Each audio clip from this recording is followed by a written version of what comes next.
Parlons à présent des sources de sanctification. La première source de sanctification, ce n'est pas l'homme. La première source de sanctification, c'est Dieu. La sanctification par le Père. Dites la sanctification par Papa. 1 Thessaloniciens 5, verset 23, la Bible dit que le Seigneur, que le Dieu de paix vous sanctifie lui-même tout entier et que tout votre être, l'esprit, l'âme et le corps soient conservés irrépréhensibles lors de l'avènement de notre Seigneur Jésus-Christ. Ça, c'est la sanctification par le Père. On dit que le Dieu de paix vous sanctifie. Le Père te sanctifie. Qui, quand il était bébé, était lavé par sa maman? Amen. Qui que tu sois, c'est sûr qu'une mère t'a lavé un jour. Aujourd'hui, tu as appris à te laver parce que ta mère t'a appris à te laver. Et ainsi, mes frères, la première sanctification, c'est Dieu qui vous sanctifie. Vous n'êtes pas seul dans la vie chrétienne. Il y a le Père qui vous lave. Il y a le Père qui vous lave. Tu n'es pas seul dans la baignoire. Tu n'es pas seul dans la douche. Papa te lave. Et il lave des endroits que tu ne peux pas laver. Il lave les dos. Par rapport... Qu'est-ce qui se passe encore? C'est toujours mon tour que ça fait ça. Amen. Par rapport à la sanctification, la plupart des gens se sanctifient comme s'ils étaient seuls dans la baignoire. Tu n'es pas seul dans la baignoire, il y a Dieu qui est dans ta baignoire et il travaille à te laver. À laver ton corps, à laver ton âme, à laver ton esprit. C'est pourquoi je vous dis que la sainteté est possible. C'est possible de vivre dans la sainteté. C'est possible de vaincre le péché. Je répète, c'est possible de vaincre le péché. Parce qu'un enfant, lorsqu'il est sale, s'il sait que maman est avec lui dans la baignoire, il sait qu'il en sortira propre. Toi aussi, tu en sortiras propre. Parce qu'il y a papa qui est avec toi. Il t'aide à te sanctifier. Tu n'es pas seul. Je dis, tu n'es pas seul. Dieu ne peut pas t'appeler à la vie chrétienne et te laisser seul. Dieu ne nous appelle pas au débrouillardisme, mais nous appelle à collaborer avec lui. Et ainsi, lui fait 90%, toi tu fais 10%. Il te donne la dîme, lui prend le reste. Dans ta sanctification, la dîme est à toi et le reste est à Dieu. Alléluia. C'est pourquoi dans la baignoire, pendant que maman est en train de laver l'enfant, l'enfant aussi se lave, n'est-ce pas? Mais qui lave le mieux? C'est frère. Tu n'es pas seul dans ta marche. Dieu te sanctifie. Dieu te sanctifie. Je dis, Dieu te sanctifie. La deuxième sanctification, c'est la sanctification par le Saint-Esprit. Dites le Saint-Esprit. Romains 15, versets 14 à 16, la Bible dit: pour ce qui vous concerne, mes frères, je suis moi-même persuadé que vous êtes pleins de bonnes dispositions, remplis de toute connaissance et capables de vous exhorter les uns les autres. Cependant, à certains égards, je vous ai écrit avec une sorte d'hardiesse, comme pour vous réveiller vos souvenirs à cause de la grâce que Dieu m'a faite d'être ministre de Jésus-Christ parmi les païens, m'acquittant du divin service de l'évangile de Dieu, afin que les païens lui soient, écoutez, lui soient une offrande agréable, étant sanctifiés par le Saint-Esprit. Dites, étant sanctifiés par le Saint-Esprit. Comment le Saint-Esprit nous sanctifie? Le Saint-Esprit nous sanctifie en nous culpabilisant. Le Saint-Esprit nous sanctifie en nous enlevant la paix et la joie que nous avons. Lorsque tu crois en Jésus-Christ, le Saint-Esprit vient dans ta vie afin de te donner la paix et te donner la joie. Ça, c'est son rôle, te donner la paix, te donner la joie. Mais quand il voit dans ta vie qu'il y a un trou ouvert par le péché, et là, la mort commence à entrer, c'est comme quelqu'un, tu lui confies ta maison pour qu'il puisse la ranger, l'embellir, et tout d'un coup, il y a le feu qui s'allume, il va arrêter d'arranger ta maison, d'embellir ta maison, il va te dire au feu, au feu, au feu, au feu. Il va plus arranger, il va plus embellir, il va dire au feu, au feu. Et le Saint-Esprit est venu dans ta vie pour te donner la joie et la paix, mais quand il y a le péché, il arrête de te donner la joie et la paix, il te dit péché, péché. C'est pourquoi il nous convainc de péché, de justice et de jugement, au lieu de nous donner la paix et la joie, parce que s'il te donne la paix et la joie pendant que tu pêches, tu vas croire que tout va bien, mais il va maintenant te montrer par la culpabilité qu'il y a le péché. C'est pourquoi tu as perdu ta joie depuis que tu as péché. Ce n'est pas que tu as perdu le Saint-Esprit, tu as perdu la joie du Saint-Esprit, mais le Saint-Esprit est là en train de te culpabiliser. Frères, sœurs, faites attention, n'ayez jamais un cœur qui garde la paix quand il pêche. Un bon cœur perd la joie et la paix lorsqu'il pêche. Un mauvais cœur continue à avoir la joie et la paix. Frères et sœurs, écoutez le Saint-Esprit quand il vous culpabilise. Écoutez le Saint-Esprit lorsqu'il vous dérange, qui t'empêche de manger, il t'empêche de dormir. Il te dit tu ne peux pas dormir. Arrange d'abord. Ça c'est le rôle du Saint-Esprit lorsqu'il te sanctifie. Il te culpabilise et il réveille ta conscience. C'est pourquoi mes frères et sœurs, vous devez pas seulement écouter le Saint-Esprit quand il vous donne des prophéties, mais aussi lorsqu'il vous donne la tristesse. La tristesse qui vient de Dieu donne le salut, donne la repentance. Mais je suis étonné de voir des fois que certains chrétiens sont standards. Ils ont tout le temps la joie, tout le temps la joie. Tu auras tout le temps la joie lorsque tout le temps tu es dans la sainteté. Mais si tu n'es pas en permanence dans la sainteté, tu ne peux pas avoir la joie tout le temps. Parce que ta joie dépend de la communion. Nous, alléluia. Le chrétien n'a pas une joie naturelle, il a une joie spirituelle qui dépend du Saint-Esprit. Et donc si le Saint-Esprit est en colère, il ne peut plus avoir la joie. Frères et sœurs, vous devez accepter ces moments que des fois vous devez traverser, des moments de tristesse et de culpabilité afin de changer. Mais il y a des chrétiens qui évitent d'être tristes, qui évitent d'être culpabilisés. Ils n'aiment pas être culpabilisés. Ça n'arrive pas mes frères. Des fois il faut être culpabilisé pour changer. Il nous convainc de pécher. Le Saint-Esprit nous convainc de pécher. Il te dit ce n'est pas bien. Et même des fois il peut te convaincre des choses que tout le monde trouve normales, mais pour toi c'est anormal. Un jour on était à l'église, on a pris la Sainte Seine, et pendant la Sainte Seine j'ai remarqué qu'il y avait une sœur qui était reconnue sainte à l'église qui n'avait pas pris la Sainte Seine. C'était très étonnant pour nous que ce jour-là Stéphanie ne prenne pas la Sainte Seine. Alors je suis allé lui poser la question: Stéphanie, pourquoi tu n'as pas pris la Sainte Seine? Elle a dit parce que les agents de la Régie des eaux sont venus à la maison et on n'avait pas les moyens pour payer la facture, et j'ai dit que papa et maman n'étaient pas là. C'est pourquoi je ne peux pas prendre la Sainte Seine, parce que j'ai dit aux agents de la Régie des eaux que papa et maman n'étaient pas là. Mais toi tu envoies même les enfants aller dire que je suis mort. Et tu as la joie et tu manges aussi la Sainte Seine. Comment tu peux avoir la joie? Comment tu peux avoir la paix dans le péché? Comment tu peux avoir la joie et la paix dans le péché? C'est parce que tu n'écoutes plus le Saint-Esprit. Et lorsque tu n'écoutes plus le Saint-Esprit, qu'est-ce que Dieu va faire? Il va maintenant te frapper, te châtier. C'est comme un enfant. Tu lui parles, il n'écoute pas. Tu lui parles, il n'entend rien. Tu le gifles pour le réveiller et Dieu va te gifler. Oui, certains, Dieu va vous gifler bientôt.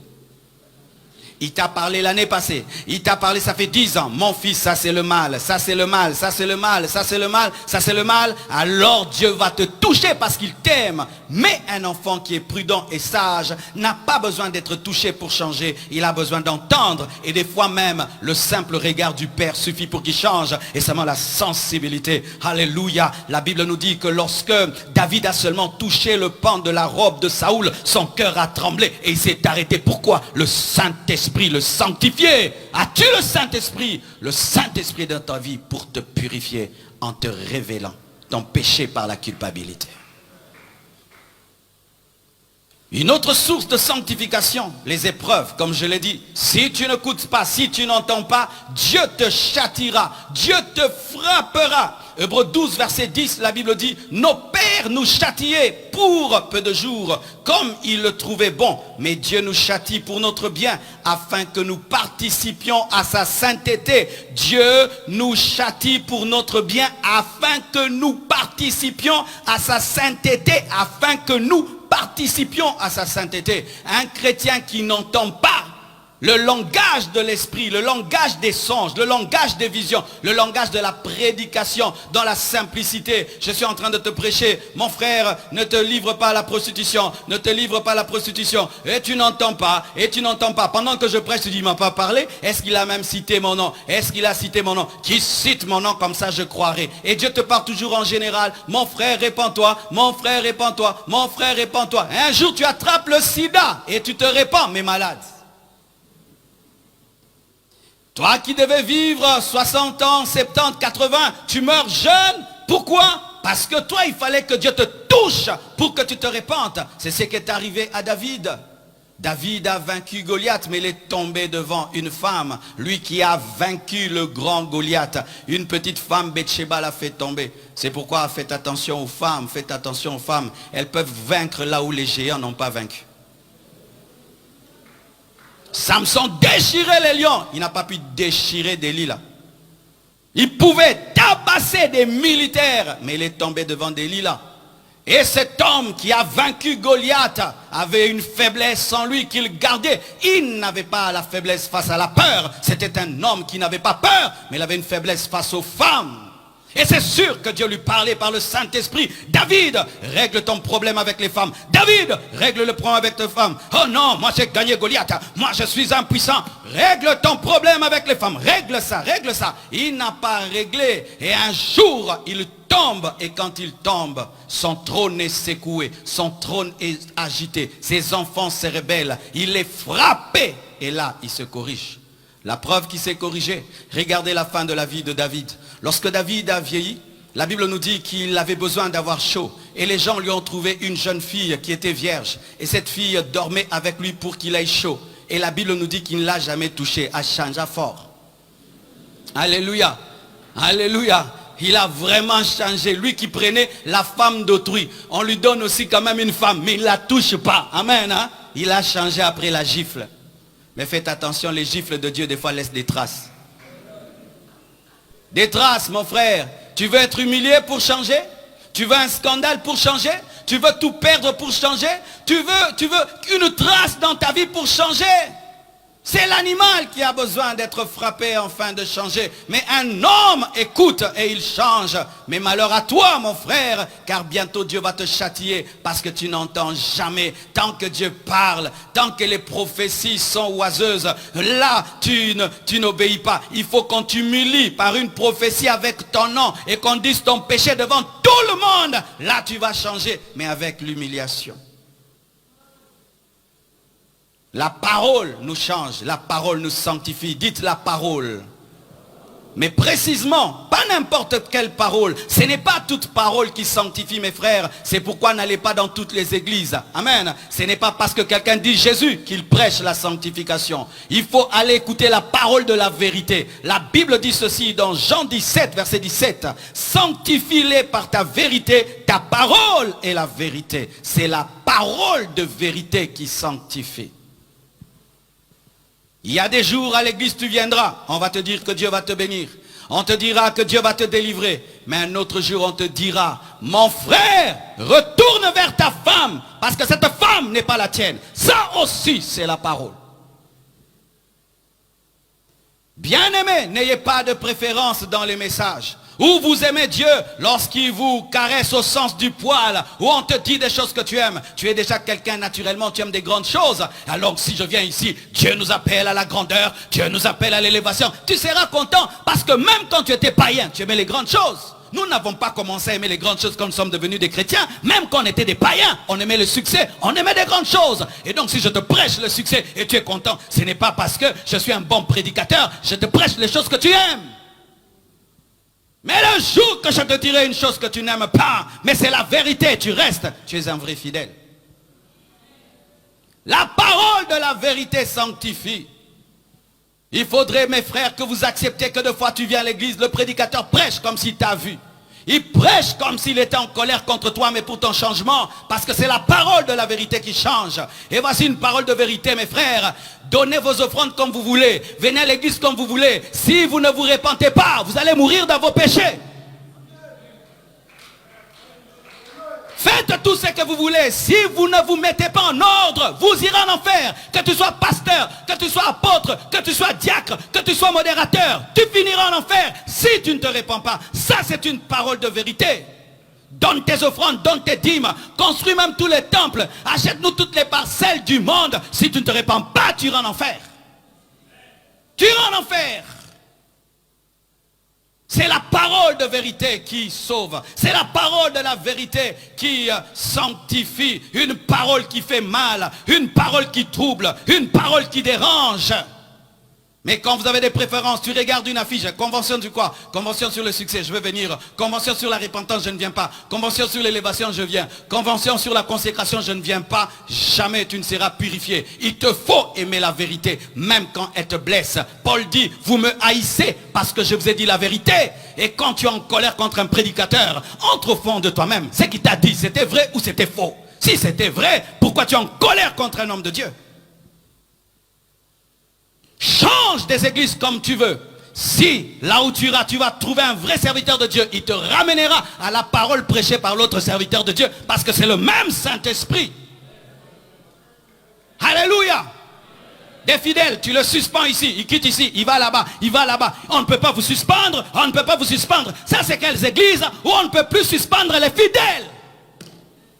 On ne peut plus vous suspendre. On te suspend, tu fuis ailleurs, tu vas ailleurs, tu vas ailleurs. Tu n'auras pas une éducation spirituelle, tu n'auras pas d'éducation. Lorsqu'on te suspend, tu restes à cet endroit-là et on te gogole, on te régogole. Et puis on dit, frère, c'est bien, relève-toi. Tu te relèves, tu as une formation, tu as un palmarès, tu sais c'est quoi? Tu sais c'est quoi l'autorité? Est-ce que tu as déjà rencontré l'autorité dans l'église? Tu sais c'est quoi l'autorité? Tu ne connais pas ça. Et le jour que tu vas rencontrer l'autorité, tu seras stupéfait par la vérité. Car tu peux être un rebelle qui s'ignore, tu penses que tu es soumis. Non, jamais on t'a dit une chose qui t'a blessé. Et tu penses que tu es soumis. Tu n'es pas soumis. Tu n'as pas encore rencontré l'autorité. La parole de la vérité, mes frères, sanctifie. Et la Bible encore nous dit que la prière sanctifie. Dites la prière. 1 Timothée 4, verset 5. La Bible dit ceci. Parce que tout est sanctifié par la parole de Dieu et par la prière. Pas seulement la parole. La prière aussi sanctifie. Comment la prière sanctifie? La prière sanctifie parce qu'elle te connecte à Dieu pour te donner la force afin que tu puisses pouvoir dire non quand tu veux dire non, parce que des fois tu peux vouloir dire non, mais tu n'arrives pas à dire non parce que tu n'as pas la force de dire non. Et le Saint-Esprit te recharge quand tu pries afin de te donner la capacité de manifester l'option sanctification, parce que tu peux avoir l'option YouTube, l'option WhatsApp, mais comme ton téléphone est low-bat, l'option WhatsApp ne fonctionne pas. Et quand ton esprit est low-bat, l'option sanctification ne fonctionne pas. Ainsi tu peux pécher avec la parole dans la tête, mais tu n'as pas la force dans ton esprit de pratiquer la parole parce que tu ne prie pas assez. Les hommes de prière s'énergisent face aux prochaines tentations, parce que quand tu pries, tu ne pries pas que pour aujourd'hui, tu pries pour demain. Et lorsque tu vas trouver la tentation sur ton chemin, tu auras déjà prié par rapport à la tentation, que tu auras la force de vaincre. C'est pourquoi la Bible nous dit que Jésus-Christ qui a prié a pu vaincre devant la croix. Il n'a pas régné la croix. Mais les apôtres qui ont dormi lorsque la croix est venue, ils ont dit nous ne l'avons jamais connu. Pourquoi? Parce qu'ils n'avaient pas prié. L'homme qui prie se prépare à la tentation et aura la victoire sur la tentation. Mais l'homme qui ne prie pas, même s'il veut vaincre, il sera le battre. C'est alors que Pierre, qui disait aimer Jésus, n'a pas pu l'aimer parce qu'il n'avait pas la force de l'aimer, même s'il voulait l'aimer. Tu peux pécher. Oh quoi, mon boya, mon kende. Des gens qui pêchent en pleurant, mais ils pêchent quand même. Oh Seigneur, mais ils pêchent quand même. Jésus, Jésus, Jésus.